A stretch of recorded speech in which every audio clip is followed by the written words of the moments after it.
السلام علیکم ورحمۃ اللہ۔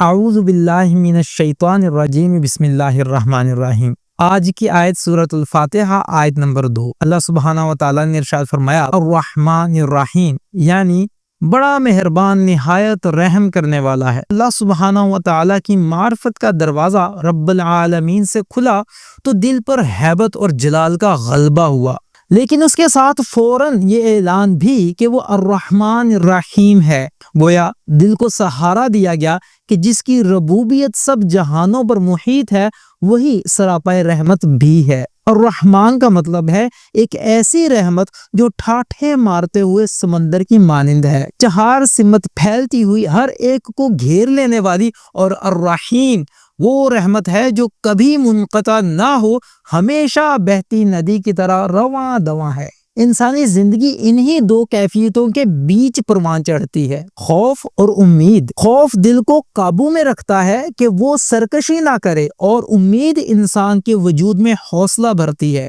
کہ وہ مایوسی کا شکار نہ ہو۔ یہی وجہ ہے کہ اللہ سبحانہ و تعالیٰ نے اپنی کتاب کے آغاز ہی میں بندے کو یہ دونوں پہلو سکھا دیے۔ یہ کائنات کا نظام اسی لیے قائم ہے کہ خالق نے اپنی رحمت کو ہر شے پر محیط کر رکھا ہے۔ زمین کی زرخیزی، ہوا کی نرمی، بارش کی ٹھنڈک، دلوں کی نرمی، والدین کی شفقت، سب اسی رحمت کے کرشمے ہیں، اور یہی انسان کی اصل تربیت ہے۔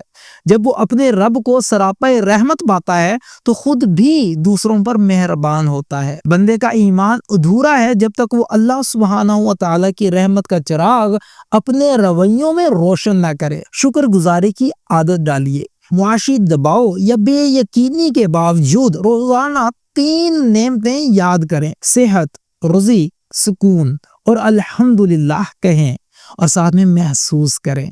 آج کے غصے اور بے صبری کے ماحول میں دوسروں کے ساتھ آسانی اختیار کریں۔ سڑک پر راستہ دینا، دکان پر نرمی سے بولنا، گھر میں سختی کم کرنا، مایوسی کے مقابلے میں امید۔ نوکری، تعلیم یا حالات میں ناکامی پر الرحمن کو یاد کریں۔ مایوسی ایمان کو کمزور کر دیتی ہے۔ مہنگائی اور تناؤ کے اس دور میں اپنے دائرے میں دوسروں کے لیے آسانیاں پیدا کریں۔ کسی ضرورت مند کی فیس یا بل ادا کر دینا، یا محض نرمی کا رویہ دکھا دینا۔ اے پروردگار، ہمیں اپنی لامحدود رحمت کا وارث بنا، ہمارے دلوں کو خوف اور امید کے توازن پر قائم رکھ، اور ہمیں ان لوگوں میں شامل فرما جو تیرے بندوں پر بھی تیری رحمت کے مظاہر بنے۔ آمین یا رب العالمین۔